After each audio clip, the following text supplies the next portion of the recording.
반갑습니다, 여러분. 오늘은 마태복음 9장입니다. 가다랴 지방에서 군대 귀신 걸린 자를 고쳐주신 예수님의 기적.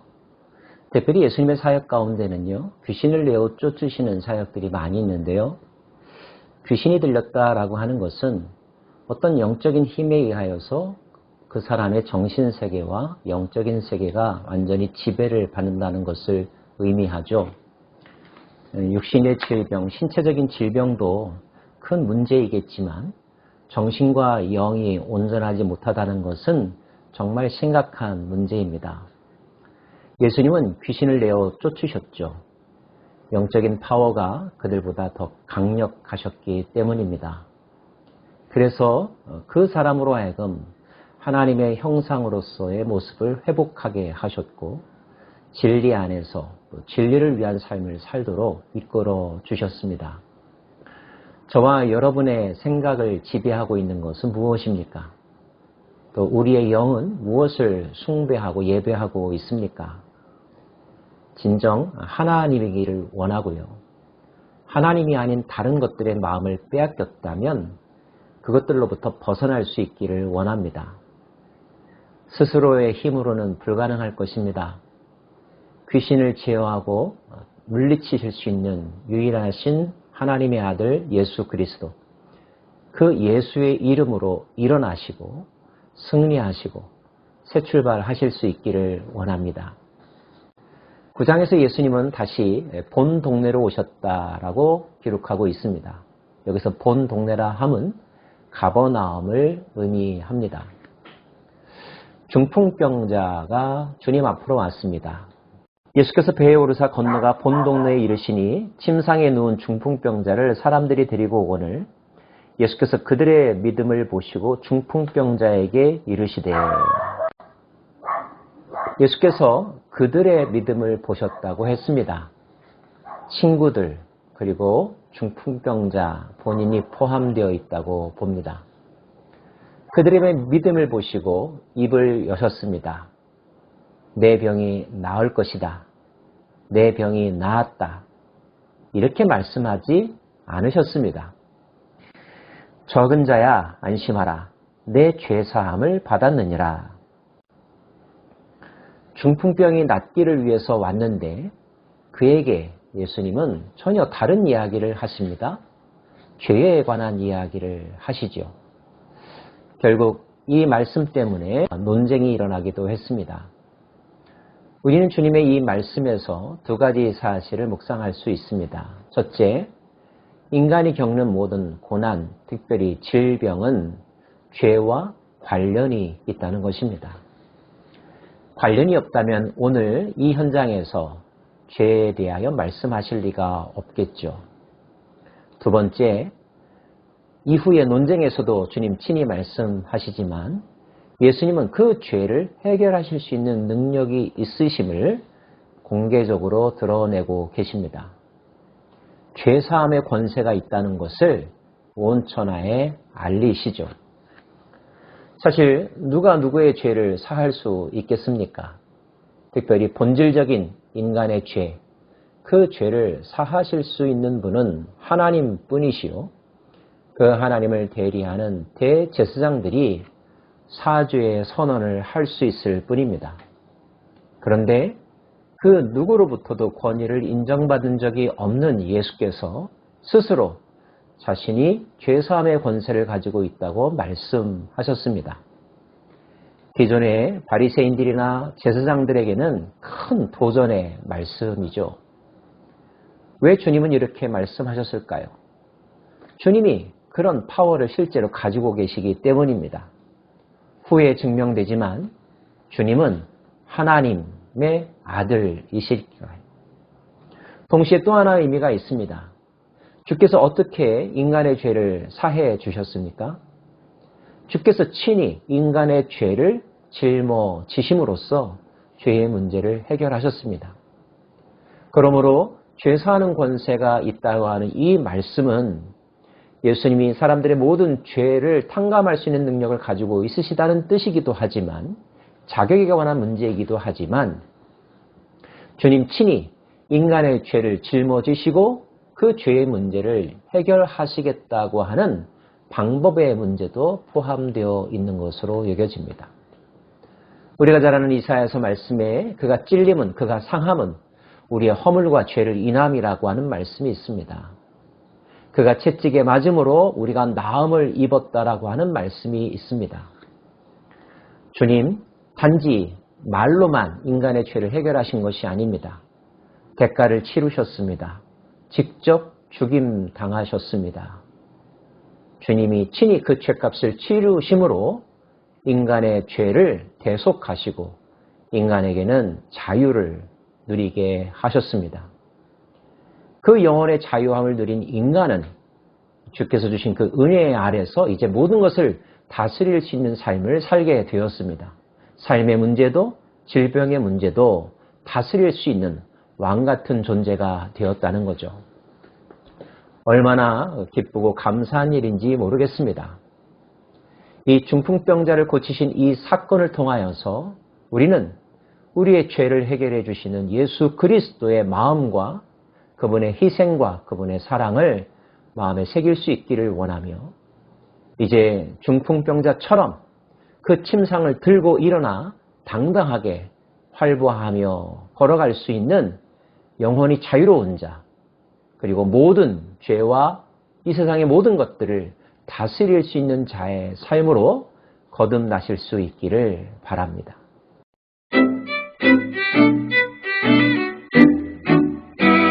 그 다음 본문에서는 마태를 부르시는 장면, 마태가 주님의 제자가 되는 과정이 설명되어 있습니다. 마태의 직업은 세리였습니다. 당시에 세리가 어떤 사회적 시선을 받았어야만 했는지를 잘 알고 계시죠. 돈은 벌었을지 모르지만 매국노라고 하는 시선으로부터 벗어날 수가 없었습니다. 존경받지 못하는 신분의 삶을 살았던 사람, 그가 그러한 시선을 느끼지 못했을까요? 알았을 것입니다. 알면서도 그 일을 할 수밖에 없는 그 사람만의 고민이 있었겠죠. 자, 그런데 그 마태와 예수님이 만나셨고 마태의 집에 방문하셨고 마태가 대접하는 식사를 하셨습니다. 유대인들에게 있어서 식사를 같이 한다는 것은 단지 밥을 먹는다는 것 그 이상의 의미가 있죠. 사람들이 시비를 걸었습니다. 어떻게 저런 사람과 가까이 할 수 있느냐? 도덕 선생인 줄 알았는데, 영적인 지도자인 줄 알았는데 형편없구나 하는 시선이었습니다. 그런데 주님께서 뭐라고 말씀하십니까? 예수께서 들으시고 이르시되 건강한 자에게는 의사가 쓸데없고 병든 자에게라야 쓸데 있느니라. 너희는 가서 내가 긍휼을 원하고 제사를 원하지 아니하노라 하신 뜻이 무엇인지 배우라. 나는 의인을 부르러 온 것이 아니요 죄인을 부르러 왔노라 하시니라. 여기서 죄인이라는 이야기를 들었을 때 현장의 사람들은 마태를 생각했겠죠. 주님은 마태와 함께 계셨고 마태를 변호하실 것이지만 마태가 죄인이 아니라고는 말씀하지 않으셨습니다. 오히려 공개적으로 마태가 문제가 많은 사람인 것을, 죄인이라는 것을 밝힌 것이기조차 하죠. 그럼에도 불구하고 주님은 그 마태 때문에 이곳에 왔다고, 죄인들을 구하기 위하여 당신께서 이 세상에 오셨다고 분명하게 그 목적을 밝히십니다. 이것이 주님의 사명이었으니까요. 하나님의 마음이었으니까요. 여러분, 손바닥으로 하늘을 가리듯이 우리의 허물과 우리의 잘못을 숨기려고만 하지 않기를 원합니다. 또는 뻔한데 자기 스스로 강하게 부정함으로 그것이 나와는 상관없는 것이냐, 그렇게 위선자가 되지도 않기를 원합니다. 하나님께서 우리에게 원하시는 모습은 있는 모습 그대로이며 솔직함입니다. 허물 많은 죄인의 모습 그대로. 그러나 그럼에도 불구하고 그 허물 많은 인생을 하나님은 혐오하거나 버리지 않으셨다는 거죠. 오히려 그런 우리를 위하여 당신의 소중한 아들을 보내셨다는 것, 우리를 끝까지 포기하지 않으시는 것이 하나님의 마음이라는 것, 그렇기 때문에 나는 보잘것없지만 하나님 안에서 소중한 존재라는 것. 이것이 새로운 자아 발견이어야 할 것입니다. 마태는 아마도 그 비밀을 깨닫고 원리를 깨닫고 예수님을 위해 그의 인생의 후반전을 온전히 헌신하지 않았을까요?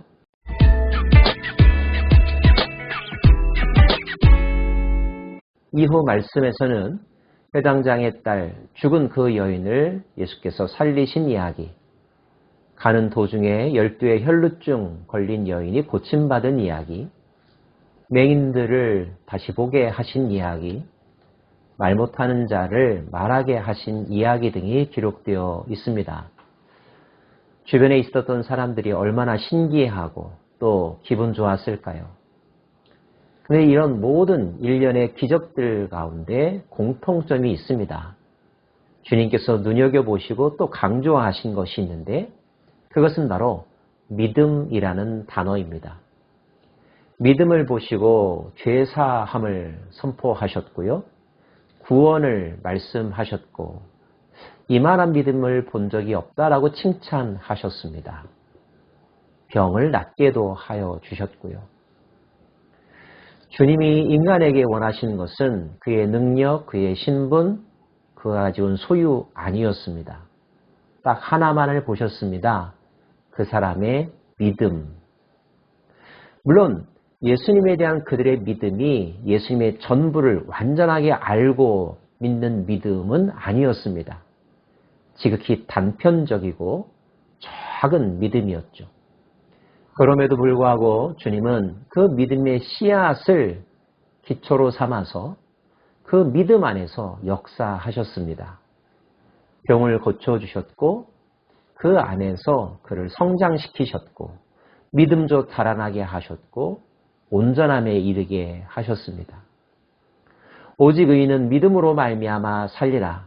믿음으로 믿음에 이르게 한다라고 하는 로마서의 말씀이 있습니다. 우리가 하나님을 향하여 매우 연약하지만 작지만 믿음의 문을 열면 그 믿음 안으로 그분께서 들어오셔서 우리를 온전한 믿음으로 성장시켜 주시고 그분의 하고자 하는 모든 일을 우리 안에서 행하신답니다. 그러므로 여러분, 하나님을 향한, 예수님을 향한 우리의 기대와 소망과 사랑과 확신, 그 믿음을 절대 포기하지 않기를 바라고요. 믿음 안에서 모든 것을 그분께 맡기실 수 있기를 원합니다. 그분이 모두 행하실 것이며 이루실 것입니다.